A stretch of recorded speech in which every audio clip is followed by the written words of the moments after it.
Debido a la gran demanda y gran popularidad del cine de género a nivel internacional, es cada vez más fácil el tener este acercamiento a historias de terror que desarrollan y reflejan experiencias, costumbres o mitos de países que tienen mucho que exportar.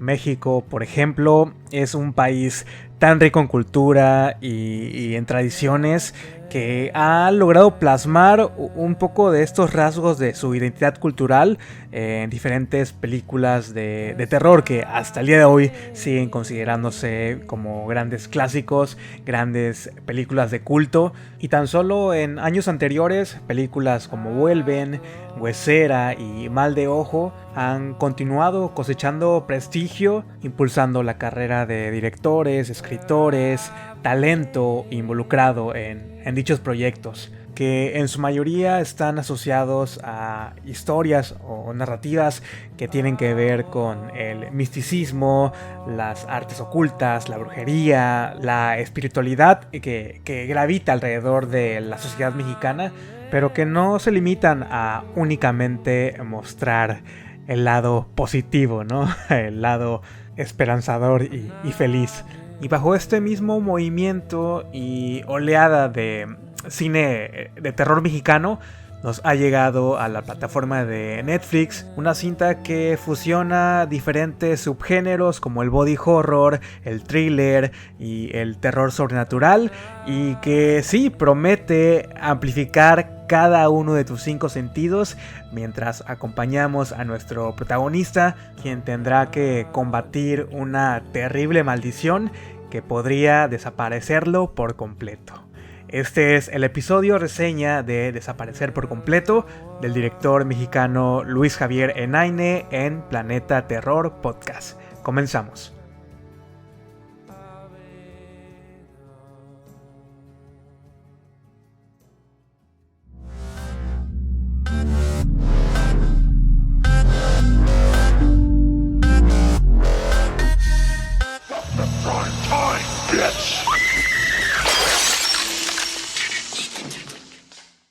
Sean bienvenidos a un nuevo episodio de Planeta Terror Podcast, un programa, un podcast donde pueden encontrar reseñas y reviews acerca de las películas de estreno, estos títulos que nos van llegando, ¿no?, a lo largo de todo el año. Aquí se celebra el cine de terror, al terror en general, aunque últimamente lo he repetido, me he dedicado únicamente a reseñar películas, pero sí, si esta es la primera vez que sintonizan el programa, me presento, mi nombre es Iván, y aparte de estos episodios reviews, tenemos diferentes segmentos donde traemos películas a reivindicar, películas de mi lista de cintas favoritas de Letterboxd, así como de vez en cuando vienen invitados especiales y amigos del podcast a platicar acerca de sus películas favoritas. Todo esto bajo un criterio nada especializado. Ustedes bien saben que es un podcast de fans para fans. Recuerden que me apoyan muchísimo a que este proyecto siga creciendo con su clic en el botón de seguir, donde sea que estén escuchando el episodio, cualquiera que sea de la plataforma donde escuchen ustedes regularmente sus podcasts. Y además, las redes sociales del podcast están listadas en la descripción de este episodio, donde podrán encontrar contenido diferente, contenido variado, contenido de calidad. En Instagram estamos corriendo el post ya por varias semanas, 17 semanas de la Scream Queen de la semana, la reina del grito que sí está ahí en el trono.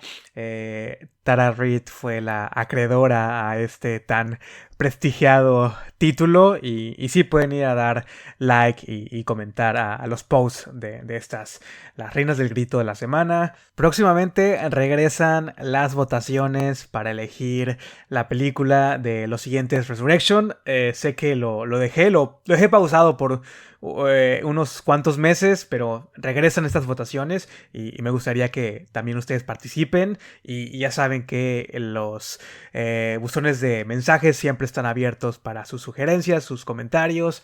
Su opinión es valiosa. Pero bueno, ya basta de comerciales.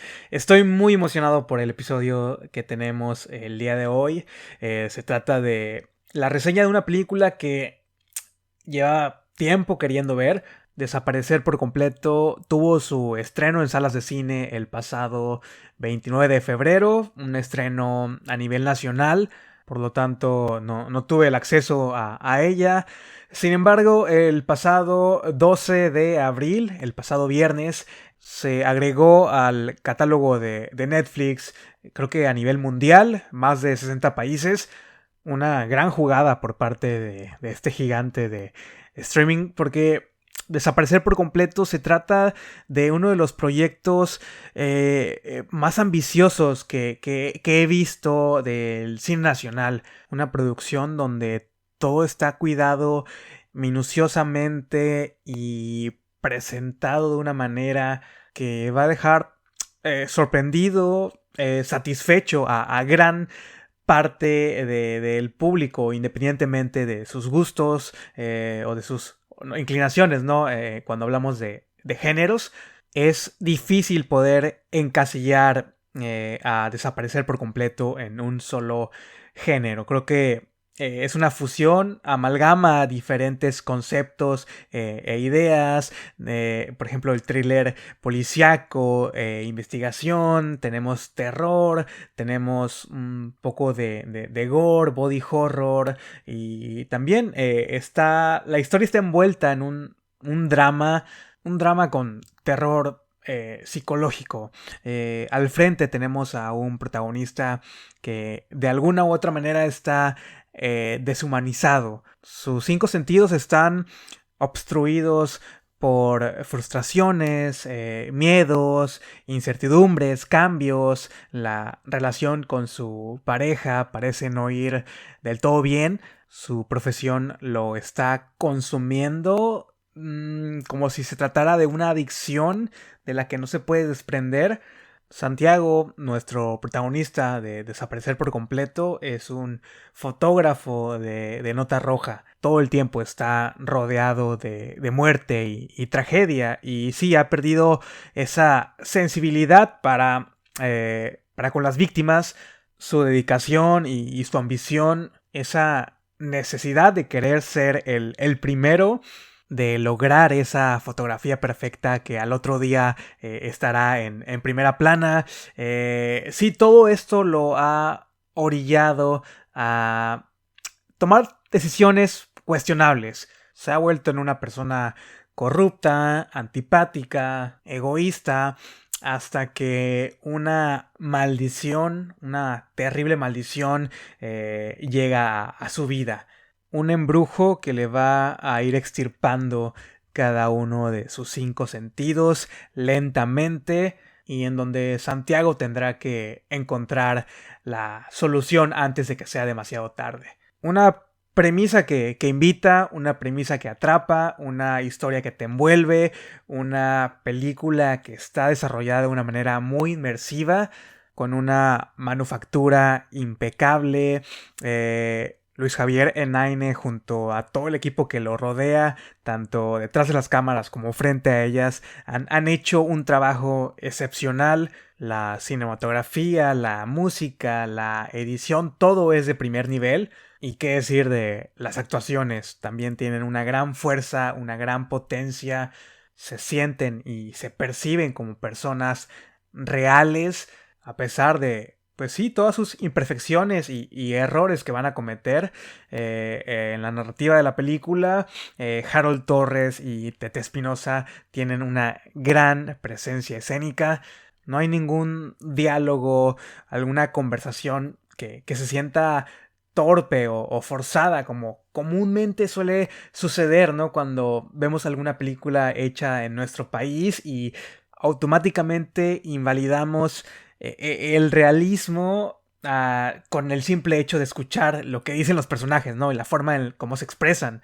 Detalles que regularmente, si no son bien cuidados, pueden eclipsar al producto final, sin importar el presupuesto, el arte visual, la fotografía, pero no es el caso con Desaparecer por completo. Y bueno, en cuanto al tema del horror, al terror de la película, aquí es donde diferentes ideas se fusionan, algunas funcionan, otras no tanto.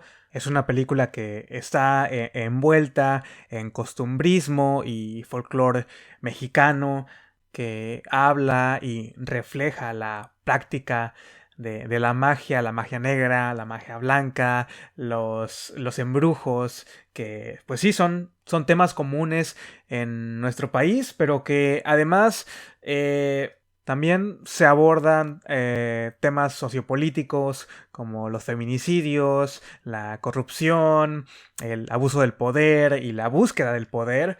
El México en Desaparecer por completo es un México oscuro, es un México sombrío, un México en el que es fácil contagiarse, ¿no? De toda esta malicia. Un México que está enmarcado en la película de una forma muy bella. La premisa es la pérdida de los sentidos, sin embargo, desaparecer por completo, lo que va a hacer es amplificar cada uno de ellos. Sientes los colores, sientes el folclore, las tradiciones, las costumbres, nos expone a los ruidos, a los sonidos, a las luces de la ciudad y principalmente nos va a colocar directamente en los zapatos de nuestro protagonista. Está de más decirles que es una cinta que recomiendo, que tienen que ver, que tienen que experimentar y no hay pretexto, está disponible en muchos países del mundo en su plataforma de Netflix. Y bueno amigos, la segunda parte de este episodio reseña se trata de un Q&A exclusivo con el director Luis Javier Enaine. Pasó a la sala de disección del podcast para responder muchas de mis dudas y para seguir engrandeciendo y celebrando esta película que lo merece. Y muchas gracias a toda la audiencia por hacer posible que un servidor tenga estas interacciones y poder traer al podcast a estos invitados de lujo. Todos gracias a ustedes. Dame chance, ¿no? Tengo permiso del comandante.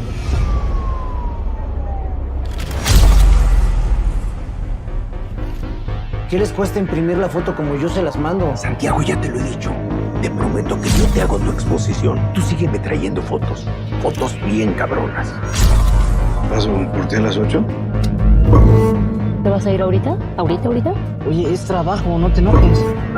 La empleada que lo encontró dice que enloqueció. Se lo estaban comiendo las ratas.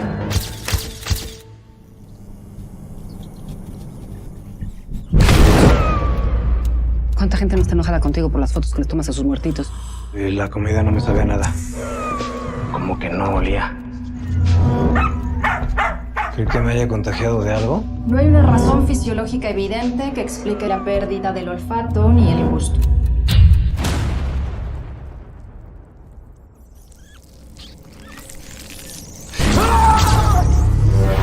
Vamos a ver a un psicólogo, por favor.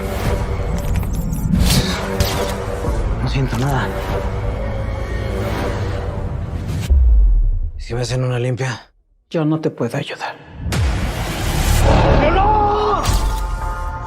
El tiempo que te quede, piensa bien qué es lo que vas a hacer con él.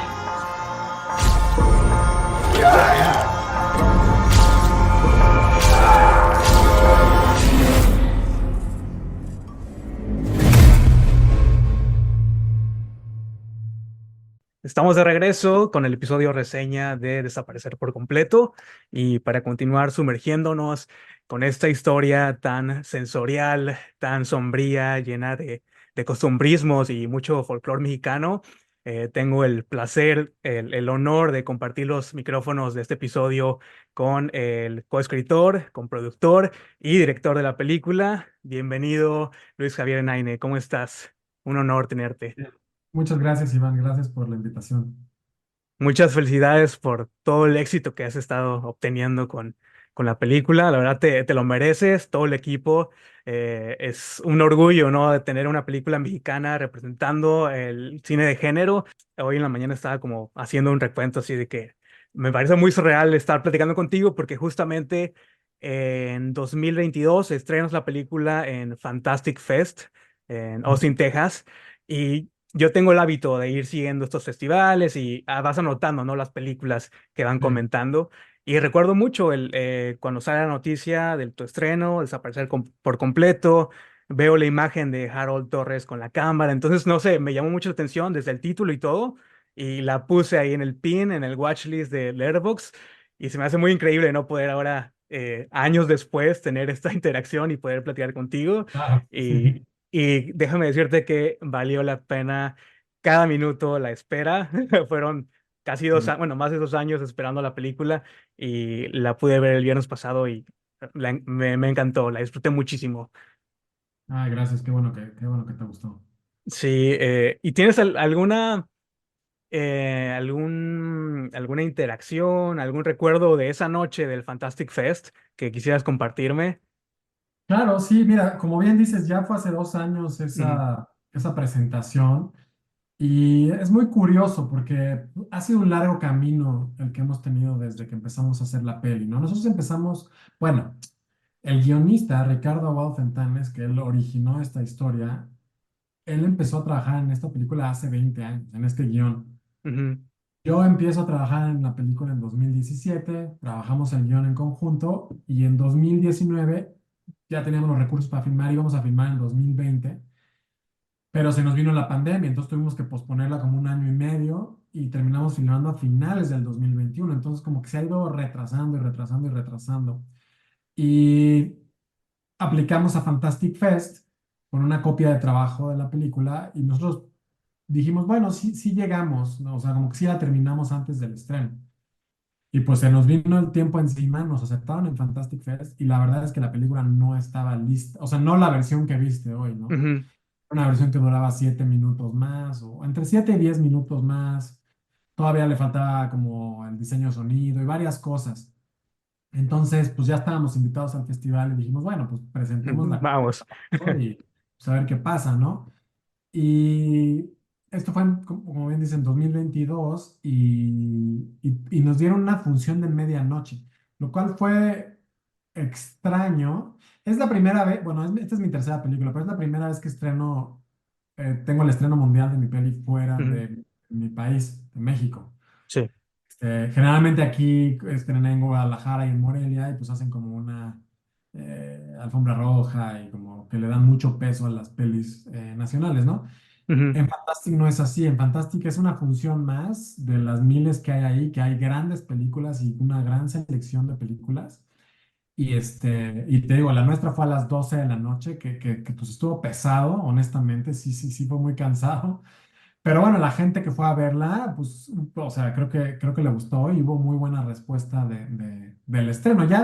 Desde ese entonces, la verdad, dijimos, bueno, vamos a parar un poquito el recorrido de festivales hasta que la tengamos lista y pues estuvimos todo 2023 dándole a la post de la película y hasta que volvimos a estrenar en Morelia, justamente. ¿Por eso no decidiste mandarla a más festivales? Exacto, Solamente porque en sí nos Fantasy Fest. Ok. invitaron a varios, Ujú, pero pues como yo sentí que como la película todavía no estaba al 100%, que lo mejor era como esperar a que estuviera lista para compartirla con la gente. Y en Fantastic fue un buen experimento, estuvo ujú. interesante. Sí, aparte que fue todo el equipo, ¿no? Vi que fueron los Exacto, actores fuimos también. ajá, varios a la función, ¿no? Entre ellos el fotógrafo y la escena de producción y Harold, por supuesto. Ujú, Y, y el hecho de que fuera a la medianoche como que le dio una vibra interesante, ¿no? A la función, que también es ahora ujú. ya que tan despierto estás, ¿no? La gente ya está cansada, ya viendo películas todo el día, entonces Sí. como que, bueno, ahí no estuvo mal, pero sí queríamos guardarnos o reservarnos el estreno nacional sobre todo, como que ya estuviera lista la película. Pero aparte, yo sé que eres fan del cine de terror, ¿no? Y es algo que creo que era Sí, inevitable en tu carrera, que en algún momento ibas a filmar una película de género. Entonces me imagino que el estrenar en un festival tan importante y en el extranjero significa algo como un peldaño muy importante para tu carrera, ¿no? Sí, la verdad sí, estuvo muy interesante porque además tengo un amigo que ya había ido a Fantastic, que es Isaac Svan, que él es Mm, director de Mal de Mal de ojo, Ojo. ¿no? La presentó ese mismo año Entonces o nos fue el... seleccionaron Mal de Ojo, sí. Nos Ujú, seleccionaron a los dos y los dos fuimos ujú, sí, sí, recuerdo. a presentarla ya. Y estuvo padre compartirlo, compartirlo con él, el estreno. Y bueno, también coincidencia que no necesariamente, yo no la conocía y la conocía y de hecho, a Michelle Garza, que es la directora de Huesera, De entonces también Huesera. estuvo Huesera ahí, Ujú, fantástica. Entonces estuvo interesante que hubiera tres películas mexicanas de género, o ujú. sea, de terror ahí estrenando. Eso estuvo interesante. O sea, fue una buena experiencia. Y como decías, ha sido un recorrido como muy interesante. Estrenas en Fantasy Fest, estrenas en Morelia en 2023 también. 2023 en Morelia, sí. Y sí, fue este año, en febrero 29 de febrero, estrenas en cines, ¿no? Sí, Cines, también Sala estrenamos en Nacional. Mórbido. Estuvimos en Festival Mórbido. Ok, En ya, Mórbido, ya. Ujú. y ahí ganamos un premio. No me acuerdo cuál, el premio, la Calavera de Bronce. Este, y, y luego ya, en febrero 29 estrenamos en salas de cine aquí en México. ¿Te imaginabas que iba a ser así como el recorrido de la película? ¿Esperabas como algo así? Porque sí, fueron bastantes años, ¿no? Entre uno, Ah, uno y otro no me suceso. imaginaba que fuera, mira, o sea, te digo, esta es mi tercera película. La primera fue eterno el proceso de estreno. Ok. Con la segunda fue mucho más rápido, la verdad fue como todo en menos de 8 meses, desde que terminamos de filmar hasta que se estrenó en Netflix, fueron como 8 meses y cachito, no más de un año.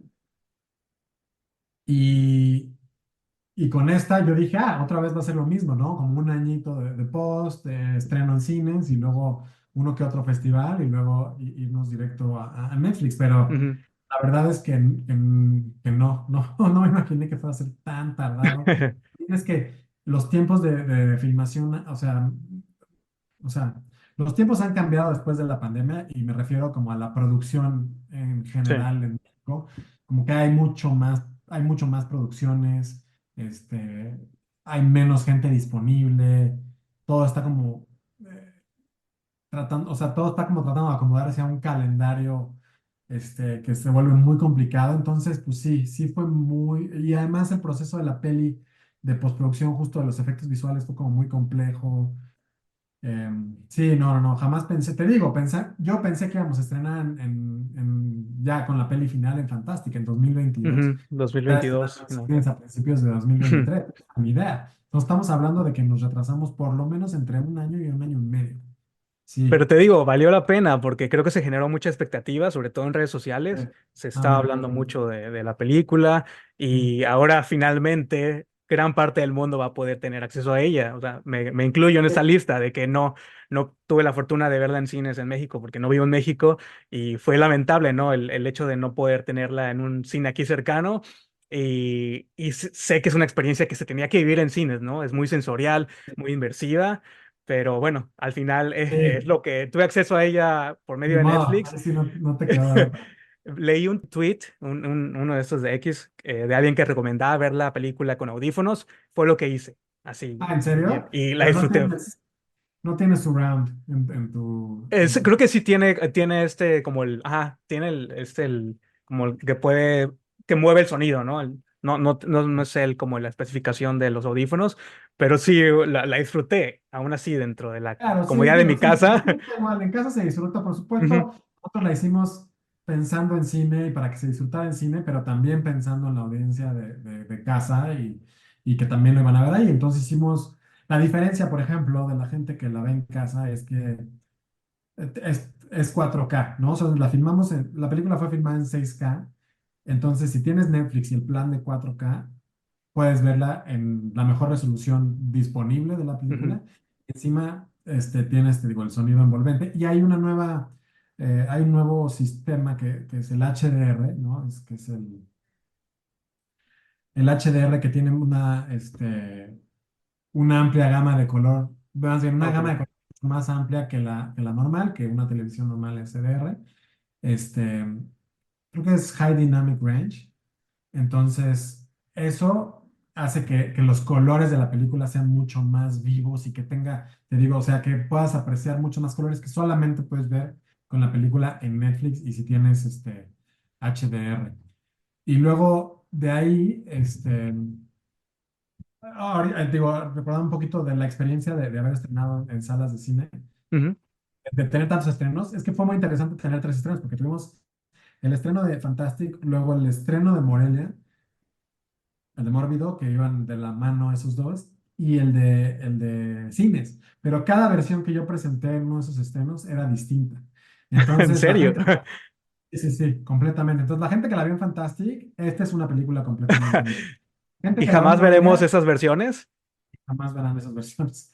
Jamás las verán. Entonces, te digo, en Fantastic tenía entre 7 y 10 minutos más la película. Entonces, hay escenas que se fueron y hay escenas más cortas y como decisiones un poquito más radicales que tomamos, porque me gusta que empiezas a ver, y esto lo he hecho con mis otras películas también, que cuando lo presentas en algún festival, ves las reacciones de la Ujú. gente, ¿no? Y entonces te da chances, y también tú, como que ya la ves como audiencia, y entonces dices, ay, como que esto podría quedar mejor, o esto se podría ir, o esto sobra, o si algo no se entendió y la gente te pregunta algo, dices, creo que hay que atender esto. Entonces, Sí. como que eso ayuda mucho, son como pruebitas que uno va teniendo, como Sí, puedes estos test, retroalimentarte, ¿no? De ajá, las test personas, de la screening, audiencia. pero sin pagarlos, ¿no?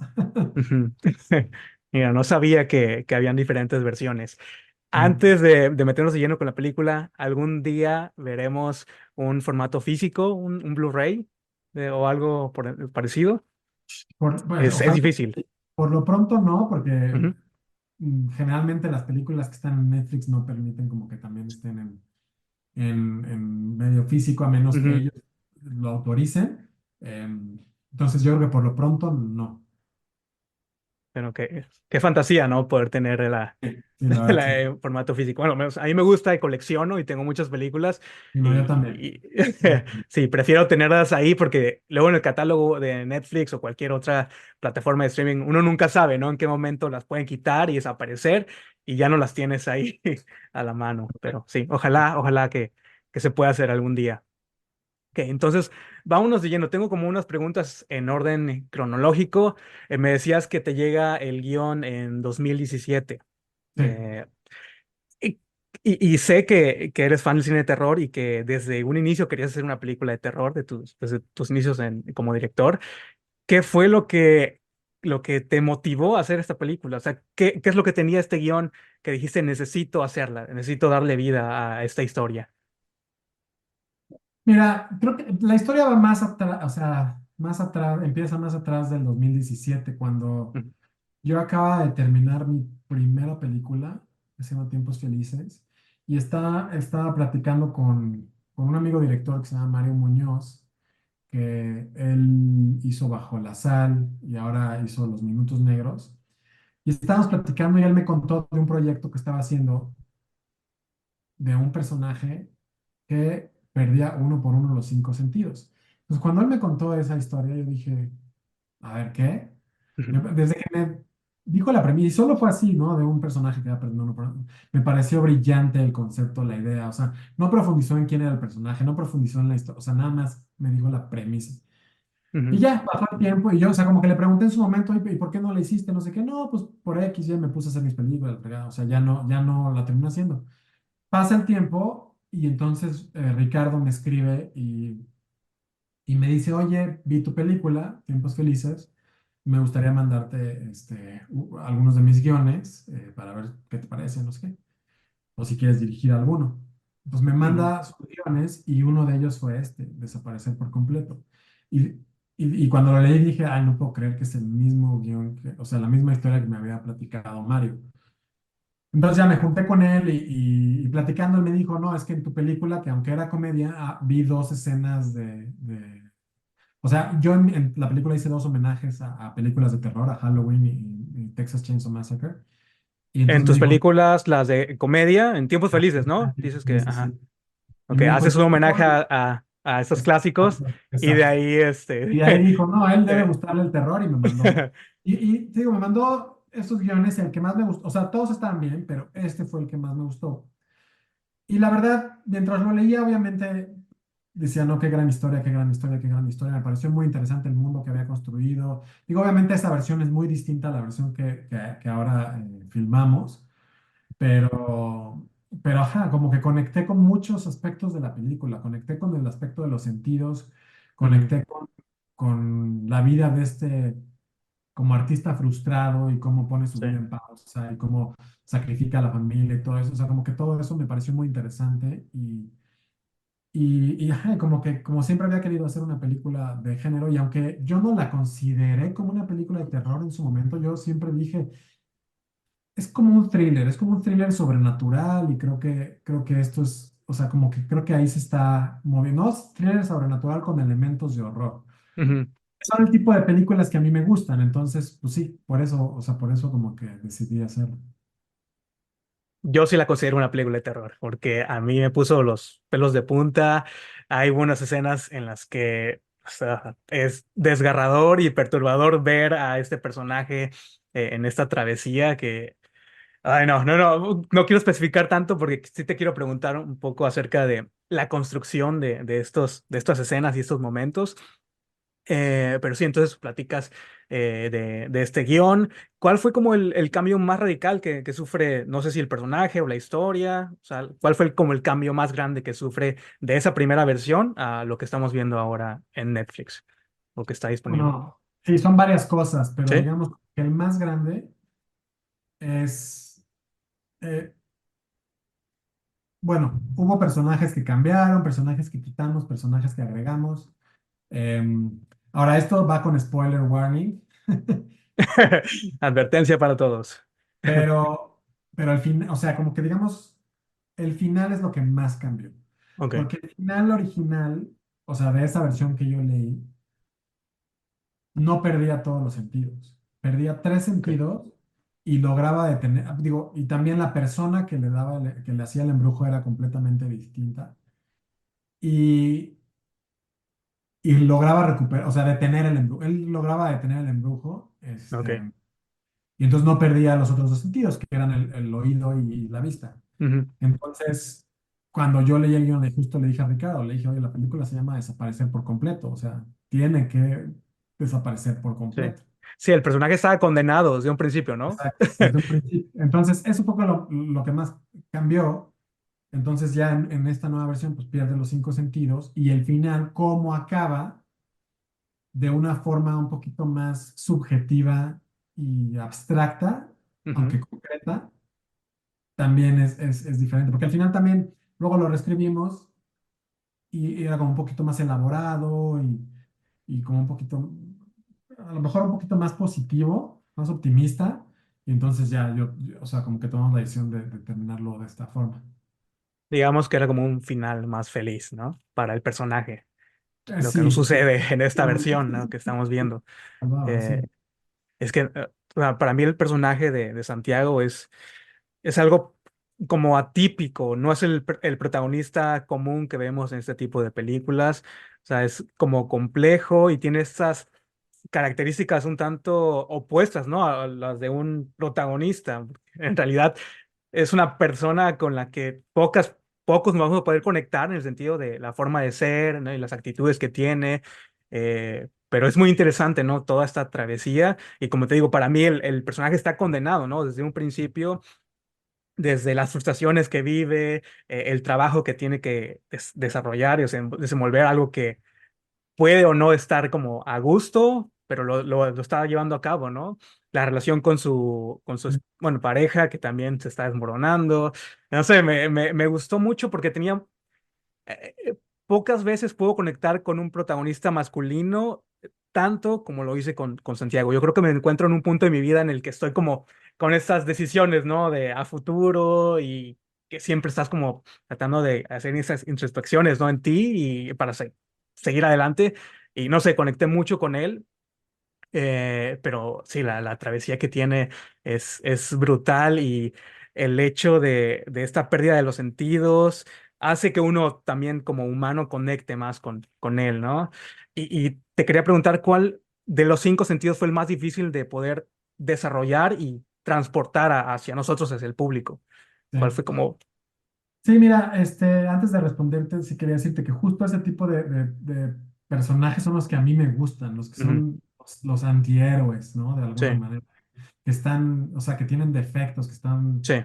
o sea, que vienen ya, mal de origen, ¿no? Y que son finalmente los que yo considero son más como nosotros de alguna u otra Ujú. manera. Sí, Como las personajes. imperfecciones que tiene él. Exacto, las imperfecciones hacen que, bueno, que a mí me llamen más la atención y justo ese arco que estos personajes tienen, a mí me gustan. Y mis otras dos pelis también son personajes antipáticos y creo que mucho tiene que ver con los actores que los interpretan y cómo le dan la vuelta a esta antipatía y para tratar de hacerlos Sí. más empáticos con la audiencia y demás, ¿no?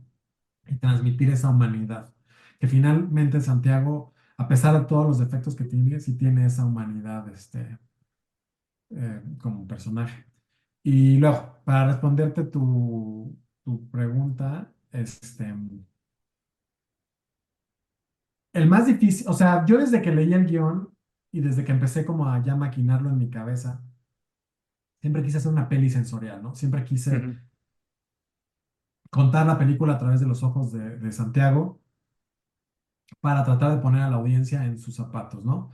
Y que de alguna manera se volviera una película inmersiva y sabía perfectamente que iba a hacer eso con el diseño de sonido y con la imagen. O sea, eso lo Sí. supe, y te digo, esto fue incluso antes, 2017, todavía no existía Sound of Metal, todavía no existía esta película que ganó el Oscar, que es maravillosa, pero esa referencia no la tenía, entonces fue algo como que surgió desde entonces. Dicho eso, los otros tres sentidos, pues tienen sus retos, porque lo único que me permite como retratarlos son los emplazamientos o la actuación de Santiago. A lo mejor un poquito el sonido, pero no tanto, pero Ujú.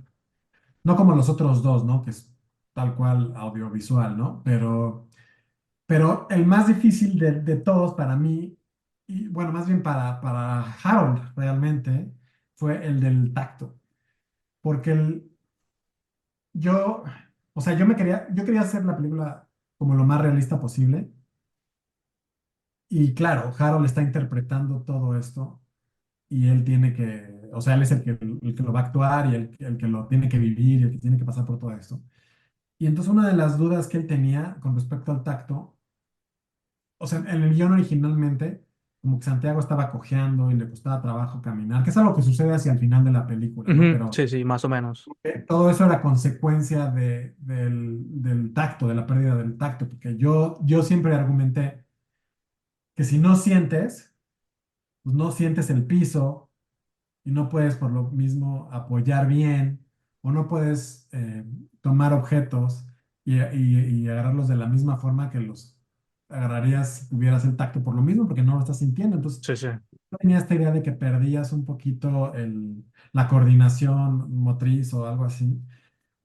Entonces, Harold me decía, es que si nosotros empezamos a la mitad de la peli a hacer esto, el hacer todas las o sea, todas las escenas que faltan de la película, donde ya no puedo caminar, donde me estoy arrastrando, se va a perder un poco el impacto de los otros sentidos y va a ser difícil explicarlo visualmente Mm. y como mantener ese ritmo durante toda la peli. Entonces, como que eso fue un estira y afloja, y al final creo que tuvo razón él porque sí, había muchas cosas, o sea, él tenía que manejar y tenía que hacer varias cosas que implicaban como muchas cosas que igual iba Sí, a ser todavía. increíble hacerlo y cada escena iba a ser como él Ujú. batallando con el tacto. Entonces fue como una licencia que nos tomamos para que entonces fuera gradual lo del tacto, aunque si bien ya no sentía nada, que su funcionamiento corporal Ujú. fuera Sí, también determinante fue, al ajá. final de la película. Ajá. Digo, finalmente es una licencia creativa, pero ese es el sentido con el que más batalló Harold. Sí, te decía de la experiencia inmersiva, cómo el diseño de sonido juega en ese último tramo. Eh, Obviamente también todo lo audiovisual. Pero sí, también te quería preguntar cómo, bueno, vemos diferentes escenas de accidentes y asesinatos o tragedias. ¿Eso está inspirado en casos de la vida real o qué te inspiró? ¿Alguna película? Sí, hay dos en particular, sí están como inspirados en la vida real, son el del principio, Ujú. La mujer atropellada, que es de alguna manera también es un guiño a una, Una fotografía, ¿no? Había ah, escuchado exacto, que... fotografía, pero Ajá, bueno, finalmente está basada en un caso real, ¿no? De una ok. mujer atropellada en el centro. Y luego más adelante, cuando llega él a un parque y hay como un hombre asesinado en el piso, esa también está como basada en un caso real. Ujú, Las otras dos escenas no están como tal inspiradas en casos reales, pero a la vez lo que hay detrás sí está inspirado en eventos reales. Por ejemplo, la de la mujer embarazada es como una amalgama de feminicidios que han sucedido aquí en ujú, sí, México. sí, sí, algo que se ve ¿No? Como todos la los días en las indiferencia, noticias. exacto, y como de Ujú, toda la diferencia y cosas. Pero al final queríamos, era un poquito, era mucho más sanguinaria y grotesca esa escena, pero le moderamos el tono ok, y nos gustaba la idea de eso, ¿no? Y luego, en el caso del senador, ahí es completamente ficticio, pero, pero lo que hay detrás, o sea, toda la justificación que viene después de, el como por qué le el... pasó lo que Ajá, le pasó, ajá, sí. eso está inspirado pues, en los casos de la vida real de la brujería en la De la política. brujería con los políticos, ¿no? Me Exacto, imagino. exacto, aquí en México, sí, ¿no? O sea, como que eso sí fue. Mm, Hay un libro muy bueno que se llama Los Brujos del Poder, que te cuenta toda la historia de la mm, brujería y la política mexicana, y bueno, de ahí nos inspiramos un poco también. Em, pero bueno, originalmente, eso es otra de las cosas que cambió, que no está en el guión que yo leí, no era un senador, era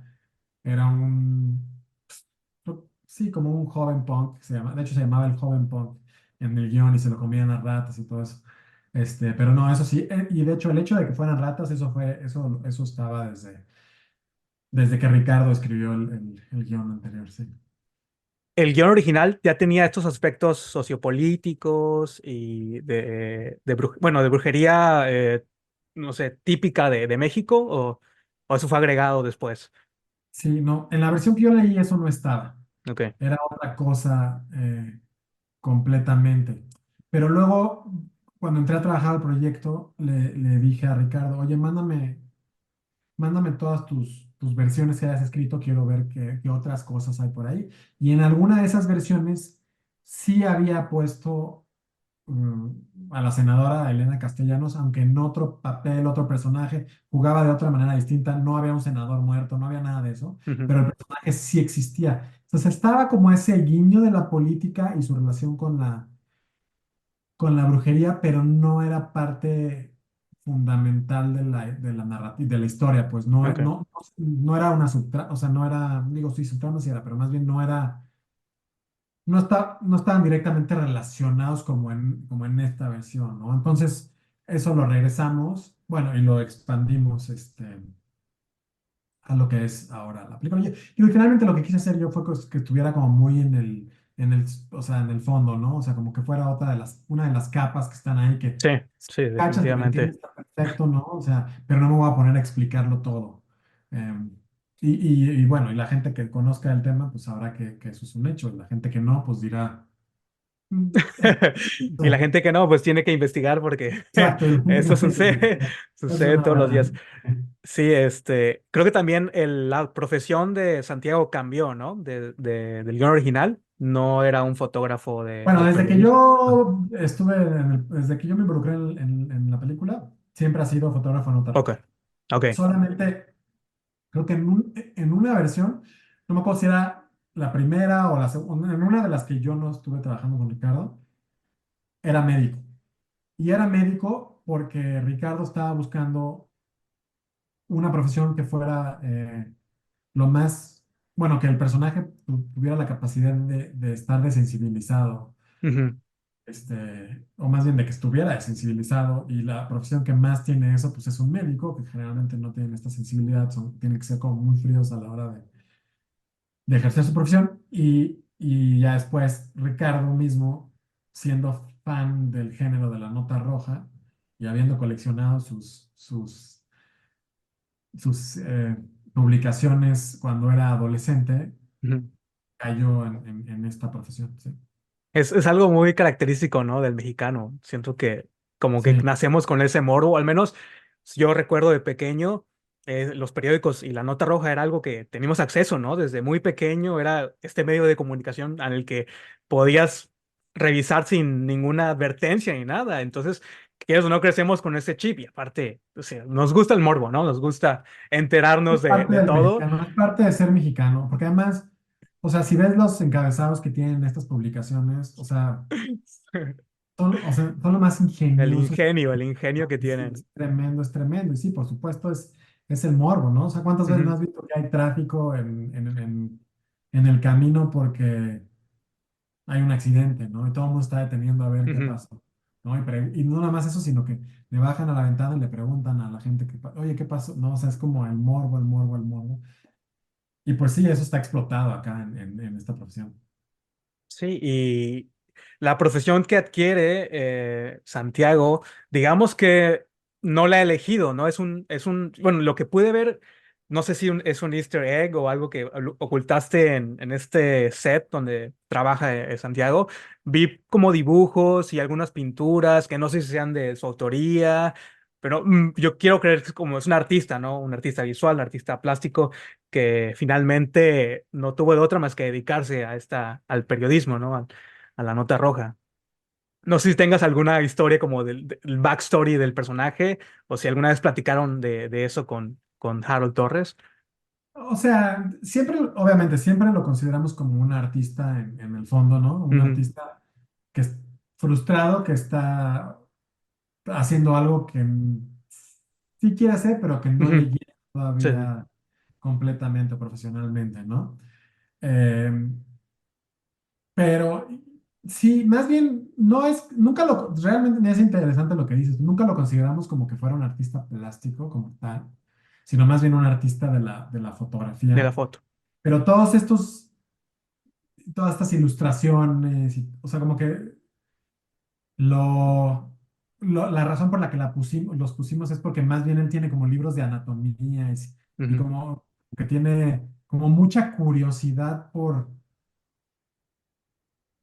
por el morbo finalmente, ¿no? O sea, como que mucha curiosidad ahí de la sangre de lo grotesco y todas estas cosas, ¿no? Porque finalmente quiere exponer, o sea, quiere exponer en una galería, ¿no? Y tener como una propia exposición, pero todas las fotografías que tiene en su cuarto son de muertos, o sea, ujú, ¿no? O sea, o de violencia, o sea, no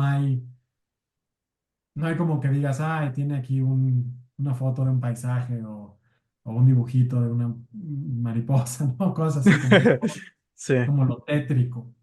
Entonces, como que tiene una fascinación por lo siniestro. Ok, continuamos. Estamos hablando del personaje de Santiago.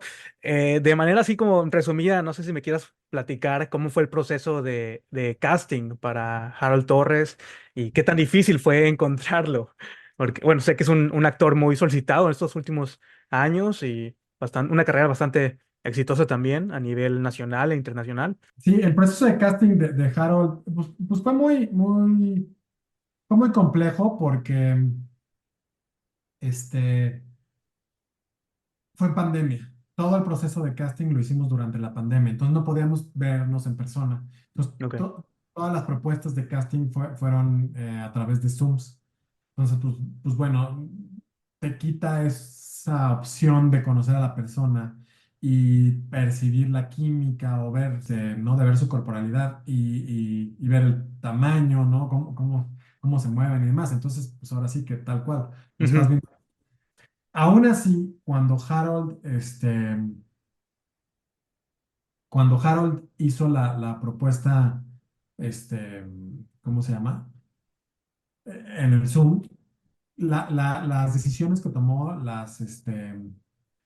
las elecciones que tuvo actorales, y la presencia y el magnetismo que él tenía en pantalla fue lo suficiente como para llamarnos la atención. Pero lo cierto es que después de esto, yo vi, bueno, lo conocí en persona, yo no lo conocía personalmente y no había visto, o sea, sí había visto su trabajo, pero no tan a profundidad. Y vi esta serie que se llama 000 y después de ver 000 sí dije, Es él. es Harry, es Harry, sí. Y con Tete Espinosa, ¿cómo fue el proceso? ¿Fue Con igual? TT también fue lo mismo, nos pasó lo mismo. Ahora,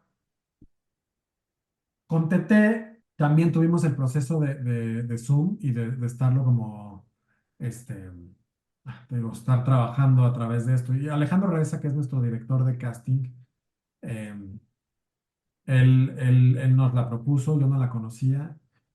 Tuvimos también otras opciones, pero aquí ya habíamos casteado a Harold y la diferencia fue que pusimos a Harold con estas tres actrices para ver con quién tenía más química, Ujú. ¿no? A la hora de actuar.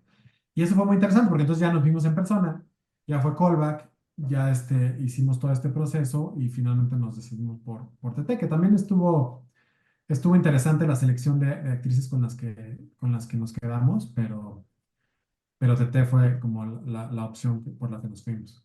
Sí, para mí su personaje y su interpretación es como un poco de luz y luminosidad dentro de toda esa oscuridad que tiene la película. Y de hecho, una de mis escenas favoritas, que yo creo que podría ser algo como que sin tanta relevancia, es el momento en el que Harold le toma la fotografía en el hospital. O sea, esa sonrisa de él, como que o sea, compaginé mucho con el personaje ahí en ese momento.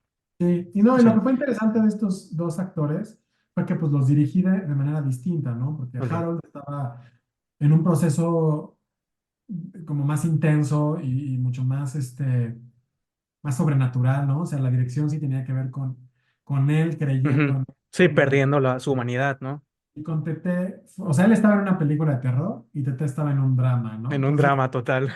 cuando yo dirigí a TT es como, o sea, tú olvídate de esto, tú no conoces nada de esto, tú estás en la vida real, tú estás viendo que le está pasando esto a Santiago, ¿no? A tu pareja, ¿cómo reaccionarías, ¿no? De forma natural, ¿no? Normal. Entonces, como que con ella, te digo, sí, sí fue muy interesante porque ella nunca estuvo expuesta a nada sobrenatural. Sí. Entonces, eso me gustó de este trabajo. Tuviste que recortar algunas escenas con ella. Sentí como que hubo un momento en el que desaparece, pero al final la película es de Santiago, ¿no? O sea, es la Sí. travesía de Santiago. Desaparece en el día Ujú. más largo de la película porque Santiago se va a investigar y hacer todo este ritual y todo Sí, lo que tiene que pasar. Este, pero no es que desaparezca, sí. ella Sí, está esta trabajando. persona. Es como, ajá, como dices, todo es desde el punto de vista de él, entonces por eso De no él. la... Ok, has tocado un tema que necesito a platicar contigo, o sea, el ritual, el sacrificio. ¿Cómo te preparas como director para filmar una escena así, tan potente, tanto visualmente, interpretativamente por Harold Torres? O sea, cuál es su mindset para llegar a ese set y decir, ok, quiero las cosas así, no sé. Es una escena muy desgarradora de ver. Sí, fue muy interesante el proceso del ritual porque originalmente no existía ritual en el guión, no Ok. existía, o sea. Ricardo no había escrito un ritual, no quería tener un ritual, y yo estuve insistiendo mucho con eso, porque sentía que tenía que haber un intento Ujú. para quitarle lo que tiene, ¿no? Tenía que haber algo, ¿no? O sea, porque era como, no hay nada que hacer por ti, bye. Así tal cual como le dice Leonor, no puedo hacer nada. Entonces, Sí, no hay como que nada que dije, hacer, vete a tu yo casa. siento que sí, que hace falta esa lucha, ¿no? Y esa Ujú. esperanza de que se puede curar. Entonces, una vez que escribió ese ritual, era un ritual muy elaborado y muy sobrenatural, con muchos elementos sobrenaturales. Había relámpagos, había efectos de esta persona volando y haciendo cosas como muy fuera de presupuesto, ¿no? Más que Ok. nada. Entonces, a la hora de ya aterrizarlo y ya a la hora de planear la puesta en escena, pues hay que aterrizar este, hay que aterrizar más bien hay que contenerlo un poquito, ¿no? Hay que acotarlo todo para pues, con lo que tenemos, ¿no? Y Sí, sí. entonces Alizarin Ducolomb y yo, que es la diseñadora de producción, y nos pusimos a hacer investigaciones de rituales o sea, y todo está en internet, encontramos una serie de rituales blancos, Mm, negros, oscuros, satánicos, limpias, de todo, ¿no? Sí encuentras de todo ahí. Claro, sin llegar al sacrificio, pero todo lo demás sí está ahí, ¿no? Como todos estos procesos y los sacrificios, pues esos ya, pues lo has leído al respecto, ¿no? También leímos y demás. Y con la ayuda de un coreógrafo, planeamos todo lo que nos gustaba de estas referencias que vimos visuales y bueno, un coreógrafo y un músico nos ayudaron como a planear como estos ritmos que son los que están ejecutando ahí ujú, y los bailes que están, ¿no? Que hacen los personajes. Y el fotógrafo, Glauco Bermúdez, que curiosamente vive en Canadá también, vive en Montreal, él o se le ocurrió la idea de hacer este dolly circular, ¿no? En donde la cámara va dando vueltas así, ujú. y va siguiendo Entonces, ¿por qué no? Porque todo esto lo íbamos a filmar en una sola noche. Solamente esa parte Ah, sí. el ritual, no la llegada, no cuando van en la tragedia, porque todos son otros días. Solamente la noche del ritual sucedía, lo filmamos en una sola noche. Entonces no teníamos tanto tiempo para hacerlo. Entonces a él se le ocurrió esto como para simplificar también un poco. Entonces dijimos, ok, planteemos todas estas acciones que queremos que sucedan. Hay una evolución en el proceso. No, porque es lo que está escrito en el guión, pero luego te digo, cómo lo adaptamos a la imagen, ¿no? Y cómo agarramos los elementos más importantes de lo que está en el guión a la hora de filmarlo. Y Ujú. entonces filmamos este ritual en o sea, como que en tres tomas, con una óptica, luego, o sea, con otra óptica, así para afuera y luego para adentro para verlo a él. Y así fue como lo fuimos construyendo, la verdad. Y sí, Y las instrucciones que le das a Harold Torres para su interpretación, no sé si le diste algún documento, alguna película, algo que le mostraras como que quiero que logres esto o a estos niveles, o lo dejaste ser libre, o sea, que él lo interpretara a su manera. no había punto de referencia, ¿eh? No que yo recuerde. Sí lo dejé a él como hacer lo que él quisiera, pero obviamente también hubo indicaciones, ¿no? Ok. También era como un poquito más por aquí, un poquito más por allá, ¿no? Más arriba, más abajo. em, pero realmente mucho de lo que él trae a esa escena, pues venía también en el guión, Ok. ¿no? Y supongo que lo que más le imprimió a él fue este dolor por lo que tiene que hacer al final de la escena. Eso fue como lo que más él estaba muy preocupado porque eso se transmitiera bien. Ujú. No, sí, se transmite por Sí, completo. O sea, sí. yo creo que de las escenas que he visto este año en películas, eso es lo que se me ha quedado así como muy, muy marcado. Y la sufrí, me hiciste sufrir con esa escena. De hecho, Ah, hay muchos momentos. Me gustó mucho la escena cuando entran a la casa del senador. O sea, la manera en la que iluminas. Hay un jumpscare que me pareció lo construiste muy bien, no lo veía venir. Y creo que es que la película, te digo, me gusta mucho, creo que todo el aspecto técnico, la iluminación, utilizas diferentes fuentes de iluminación, los flashes de las cámaras, las sirenas de las ambulancias, o sea, en un general, la película, tanto técnicamente como actoralmente es manufactura increíble. O sea, en ah, realidad que gracias. muchas felicidades porque hiciste un trabajo excepcional. Y esta era la primera vez que trabajabas con gore, con sangre, con prostéticos, o lo habías hecho algo antes en No, tus ya lo películas había hecho antes, anteriores. fíjate, No. en mi primera película, eh, bueno, prostéticos, los dos personajes principales de Tiempos Felices, les hicimos prostéticos y se convierten en viejitos, Ah, ok. ¿no? O sea, ¿no? Eso es por una lado. Y Ujú, con la sangre, en mi primera película igual, como había hecho este homenaje a Masacre en Texas, uno de los personajes principales era como si fuera Leatherface. Entonces, ella traía como la sierra eléctrica y toda la sangre y todo eso, y estaba así como persiguiendo o sea, como que tenía una cortada el otro personaje, como que sí, pero eso fue así de pequeño. Y en la universidad hice un corto que sí, también tenía como unas muertes por ahí, o sea, pues sí, con maquillaje de sangre y todo. Sí, fue como un homenajito que hice a David Lynch en su momento. Pero ahora es la primera oportunidad que tienes en grande, ¿no? Para Sí, definitivamente. desarrollar estas ideas No, y sí, estas escenas de definitivamente. muerte Y sí me di y cuenta de que... algo, a la hora de hacerlo. Es demasiado complejo y hay que Ujú, prestar especial atención.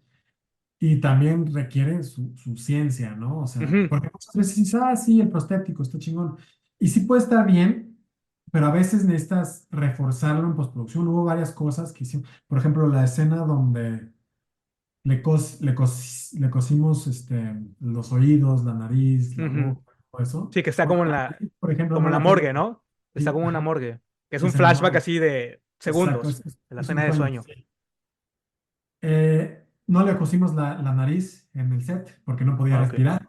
Entonces eso lo hicimos en postproducción y fue un efecto visual que hicimos en computadora y maquillamos todo lo demás. Entonces como ese tipo de cosas se vuelve ahí una combinación como muy interesante entre lo práctico Ujú. y lo digital. Sí, que existe este debate, ¿no? Sí. Últimamente que está, o están a todos a favor de lo digital o en contra de lo digital. Y yo creo Sí, que hay maneras, ¿no? De combinar ambos y yo en tu creo que como película lo fueran demuestra. combinándolo y depende también de la película, ¿no? O Ujú, sea, muchas veces pues hay cosas que no puede ser, ¿no? A nivel práctico, pero sí. Sí, ya cuando se ve demasiado digitaloso es cuando dices, te desconectas de la historia. ujú. Sí, y otro elemento que yo creo que era algo necesario es la música, ¿no? O sea, sobre todo en el trayecto final, ¿no? Este diseño de sonido, pero también tenemos estas melodías como tan clásicas, cuando el momento en el que él está como trabajando, está viendo sus fotografías y, bueno, a mí me gustó mucho la lección que tuviste con la música y con el score. Sí, no, Otaola es un gran músico, es buenísimo, componiendo y, y es un gran colaborador también. ¿Ya habías trabajado con él antes? No, ¿O es la primera vez? es la primera vez que trabajo con él. Este, y yo cuando hago una película siempre tengo como un playlist, ¿no? Ok. De música que a mí me gusta, me gustaría que estuviera en la película, o sea, como para crear el tono correcto. Y en este caso tenía un playlist principalmente con música de Trent Reznor y John Carpenter, ¿no? Ok. En Nine Inch Nails. Entonces yo le pasé Ese es este como el mood, ¿no? Sí, era como el mood y se lo paso al editor y el editor lo mete en la película y entonces toda la película, el primer corte ya está musicalizado con estos temp tracks Ok. y eso yo se lo paso entonces a Alejandro Taola que ya se involucró en el proyecto ya cuando teníamos el primer corte de la película y a partir de ahí él propone, ¿no? Y él obviamente tiene que entender a lo que queremos y desde ahí fue un proceso muy gratificante el trabajar con él y siento yo que también es como parte del diseño de sonido, porque crea estos ambientes y sensaciones y sonidos raros y cosas así. Entonces, sí, sí, estuvo muy bien. Ok, ya para ir cerrando, ¿qué tan difícil fue el proceso del scouting de las locaciones? Porque la película está desarrollada en infinidad de lugares, locaciones, vemos como facetas diferentes, ¿no? De la Ciudad de México. ¿Qué tan largo fue ese proceso? Fue largo, ¿eh? Fue largo. Soy Sí. muy particular siempre con la búsqueda de locaciones porque, digo, a pesar de que sí es inevitable a veces repetir locaciones que ya existen en otras producciones, siempre trato de que sean locaciones originales, ¿no? Ujú. En este caso sí tengo un par que se repiten, pero bueno, también depende mucho del trabajo de cómo el diseño de producción, cómo influye a la hora de vestir el set o de utilizarlo, que le dé como una... Porque a veces no hay otra opción, es lo que hay y son los Sí, sí. únicos que y se acabó, ¿no? Como el hospital, ¿no? O sea, filmas en un hospital y no está tan fácil y además como filmamos en medio de la pandemia, menos, Ah, ¿no? sí. Era como Peor tantito. lo más complicado. Sí. Pero tuvimos un buen gerente de locaciones, y la verdad es que Guillermo Peña se llama, y la verdad es que al principio siempre cuesta trabajo como que te entiendan la visión, pero eventualmente cachan ya qué es lo que quieres y eso obviamente, pues vamos, se basa en la cantidad de propuestas que te hacen que bateas o cuáles Ujú. sí aceptas, y entonces ahí vas como delimitando qué es lo o sea, el camino a seguir, ¿no? Fue bien difícil encontrar, lo más difícil de todo, digo, queríamos retratar a México de una manera realista, Real, ¿no? ¿no? Como que fueran Sí. como los lugares que uno conoce.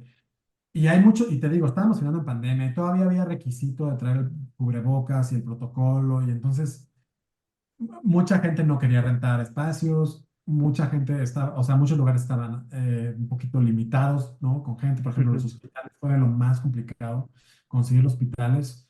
Uno de los hospitales tuvimos que salir de la ciudad, ir hacia Querétaro y filmar por allá, porque los que elegimos aquí en la ciudad los que nos gustaban, primero nos decían que sí, y luego no, ya se saturaron las camas, no, ya se saturaron las camas, y eso pues nos pasó como 5 veces, entonces tuvimos que salir y allá afortunadamente nos dieron chance.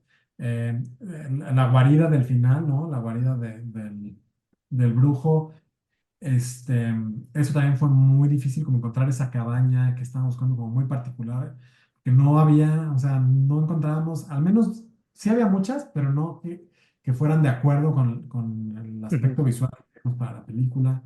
Y bueno, otra de las locaciones súper difíciles de conseguir fue el mercado de Sonora, que el mercado de Sonora es donde va a comprar todos estos elementos Sí, lo. esotéricos. Es un mercado real aquí en México y que ven, o sea, todos esos puestos que están ahí son todo lo que tienen ahí, es lo que estaba ahí, o sea, Sí, es sí. lo que tienen ahí, ¿no? Entonces, eso por algún momento era muy difícil, era muy caro filmar ahí y solamente puedes filmar en la noche porque durante el día están abiertos, entonces, o sea, como que decíamos, es que puta, hay que pagarle a todos sí, los locatarios Sí, cada local, ¿no? Sí. para que mantuvieran abierta su negocio. Y pues eso es un gran, o sea, es un gran presupuesto, se necesita para eso. Entonces, en algún momento propusieron eh, que filmáramos en otro mercado, uno que se llama Mercado Jamaica, que venden como flores y cosas así. Y dije, no voy a vestir un solo local nada más aquí, ¿qué pasa? Entonces yo quería filmar en el lugar real, porque además eso ya trae una vibra y trae Sí, sí. una propia Se energía. transmite, ¿no? Exacto, ¿no? Incluso los extras, ¿no? Como Exacto, los es sexos, tal y como si un día vas a ese mercado, es lo que te vas a encontrar, ¿no? A eso te vas a exactamente, enfrentar. exactamente, ¿no? Entonces, al final filmamos eso en la noche, y entonces hicimos el famoso bueno, al revés, Night for a Day, y bueno, filmamos en Xochimilco, que también fue Oh, sí. complicadísimo. Preciosa esa escena, ¿eh? En las trajineras.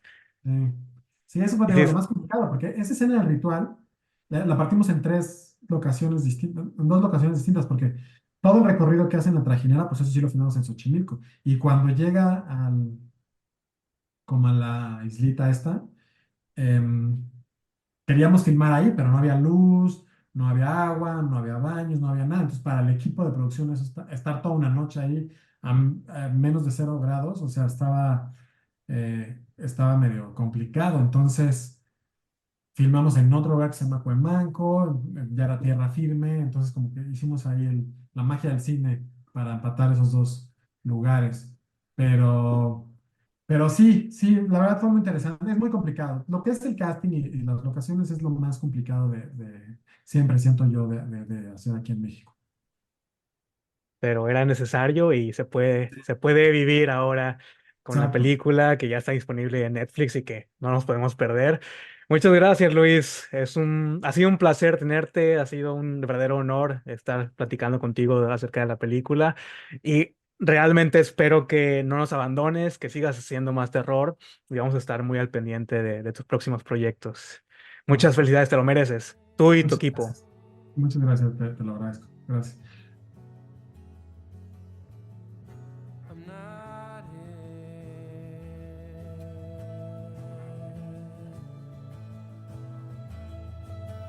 This isn't